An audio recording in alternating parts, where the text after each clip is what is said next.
안녕하십니까. 이어서 경남 뉴스입니다. 2016년 새해 첫 업무일이 시작되면서 경남 지역 공공기관과 기업들도 오늘 오전 시무식을 열고 새해 업무를 시작합니다. 경남도청은 오늘 오전 9시 도청 신관 대강당에서 직원 500명이 참석한 시무식과 함께 업무를 시작하고 경남경찰청과 창원지법 등도 오전에 시무식을 갖습니다.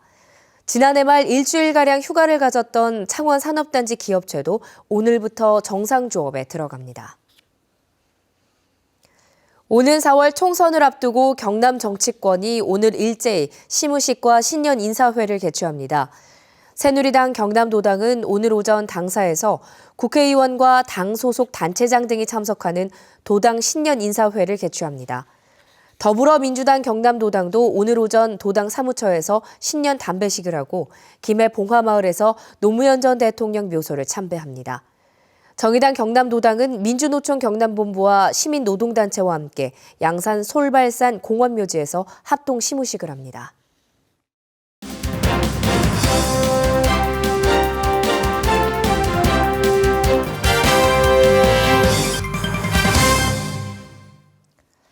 KBS 창원뉴스는 4.13 총선을 100일 앞둔 오늘부터 경남의 기존 16개 선거구 예비후보자를 소개합니다. 소개 대상은 중앙선거관리위원회에 등록한 예비후보자와 출마 예상 현역 의원입니다. 오늘은 첫 순서로 창원시 의창구입니다.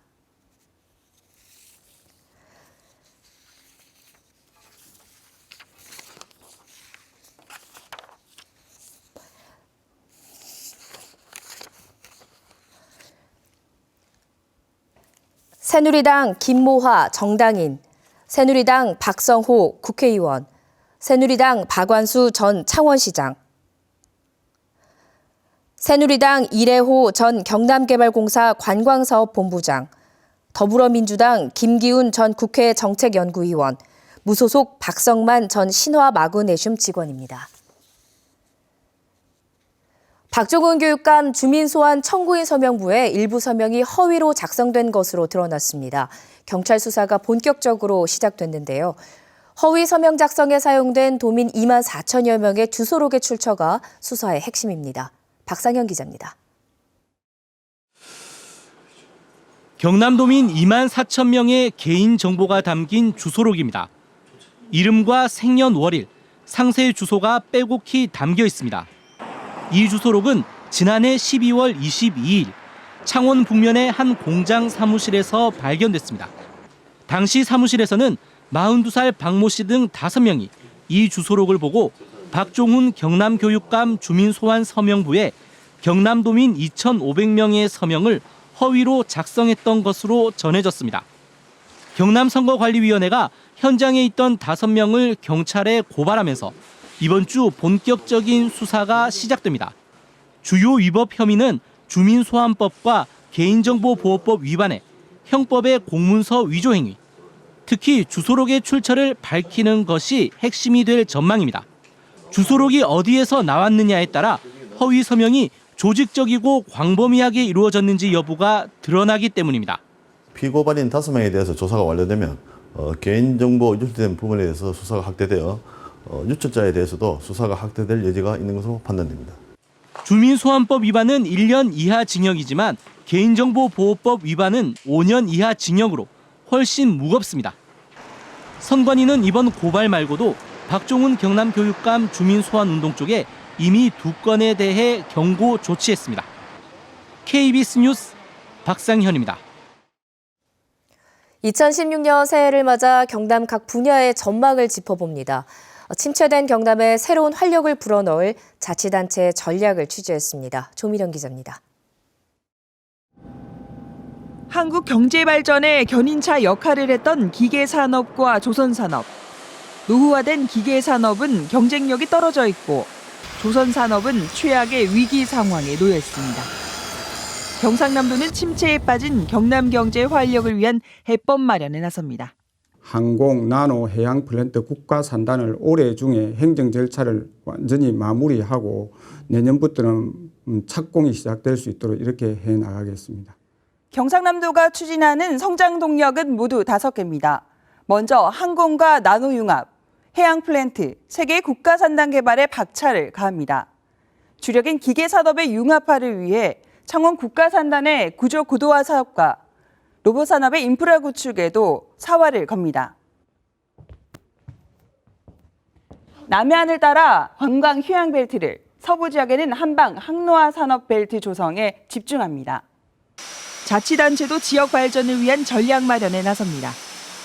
진주시는 항공산업과 뿌리산업, 세라믹 산업의 역량을 집중합니다. 거제시는 해양플랜트 국가산단 조성과 새로운 관광지 조성을 선택했습니다. 올해 관광도시로 선정된 통영시는 해양 스포츠와 관광섬 개발, 문화예술의 세계화를 추진합니다. 어려운 국내외 여건으로 힘든 한 해를 보낸 경상남도와 18개 시군은 새로운 성장 전략을 통해 다시 한번 도약에 나섭니다. KBS 뉴스 조미령입니다. 경남과 자매 지역인 일본 야마구치 한일교환 뉴스입니다. 오늘은 한국에서 출발한 항공편이 야마구치까지 운항한다는 소식 등을 시민보 아나운서가 전해드립니다. 일본 야마구치 우베 공항입니다. 한국 인천공항에서 출발한 항공편 운항이 시작돼 관광객을 환영하는 행사가 열렸습니다. 아침 8시에 도착한 첫 항공편에 탑승한 관광객 160명은 악대 연주와 함께 일본 측이 마련한 과자와 차를 대접받았습니다. 아시아나의 우베공항 항공편 운항은 올해로 3년째를 맞고 있습니다. 올해 3월까지 한시적으로 운항하는 항공편은 주 3회 왕복 50편으로 증편됐습니다. 야마구치 우베 공항과 한국을 잇는 항공편은 탑승률이 95%를 넘어 올해 하반기부터는 전기 취향도 검토되고 있습니다. 山口県に皆様ようこそお越しくださいました。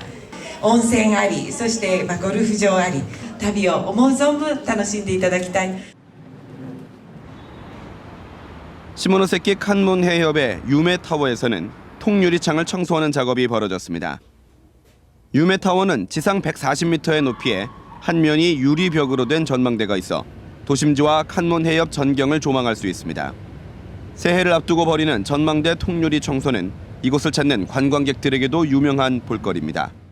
お客さんが入ってきてやっぱり写真撮ったりね手振ってくれるんですよ。この時は一番嬉しいですね。特に綺麗な景色を見てほしいです。もうガラスがね汚からやっぱり景色も汚く見えますんで。 청소 작업은 전망실 외에도 바닥에도 벌어져 유리 128장을 말끔하게 닦았습니다. 야마구치현 국제종합센터는 지난해 경우 크리스마스부터 연말 연시까지 4,000명이 전망대를 방문했다고 밝혔습니다. 이 같은 관람객은 평소보다 5배 많은 수입니다. KBS 뉴스 시민보입니다.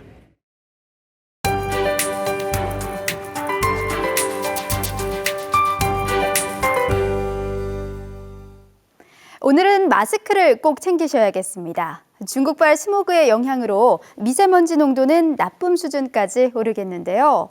호흡기가 약한 분들은 특히 주의하셔야겠고요. 또 안개가 짙게 낀 곳이 많습니다. 안개주의보가 내려지면서 낮까지 연무나 방무로 남아있는 곳이 있겠습니다. 낮 동안에는 지난 주말만큼 포근하겠습니다. 13도 안팎까지 오르겠는데요. 대신 밤부터 제법 추워지겠습니다. 찬 공기가 밀려오면서 영하권의 추위가 예상됩니다. 오늘은 북쪽에 위치한 고기압의 가장자리에 들겠습니다. 지금은 맑은 하늘이 드러나 있지만 오후부터 구름량은 점차 늘어나겠습니다. 오늘 아침 공기 포근하게 시작했습니다. 김해 6도, 창원은 4도로 어제와 비교하면 조금 높게 출발하고 있는데요. 낮 기온도 큰 폭으로 오르겠습니다. 밀양 13도, 거제는 14도로 예상됩니다. 서부 지역도 아침과 낮 기온 모두 예년 수준을 웃돌겠습니다. 산청 10도로 시작해 진주 13도, 사천은 14도로 예상됩니다. 바다의 물결은 모든 해상에서 비교적 잔잔하게 일겠습니다. 오늘까지는 대기질이 깨끗하지 못한 점 유의하셔야겠고요. 찬 공기가 유입되면서 내일부턴 제법 미세먼지 농도 보통 수준을 회복하겠습니다. 기상정보였습니다. 경남교육청은 교육행정정보 시스템인 나이스의 오류 수정과 사용 방법 등 현장 지원을 위해 새해부터 자체 나이스 사용자 지원센터를 운영합니다. 나이스 사용자 지원센터에는 3명의 전문 상담원을 배치해 포털 사이트를 통한 온라인 지원과 대표 전화를 통한 상담으로 운영됩니다. 또 교직원이 이용하는 교무 업무와 일반 행정을 비롯해 학생, 학부모, 민원인이 이용하는 대국민 서비스 업무도 지원합니다. KBS 뉴스를 마칩니다. 고맙습니다.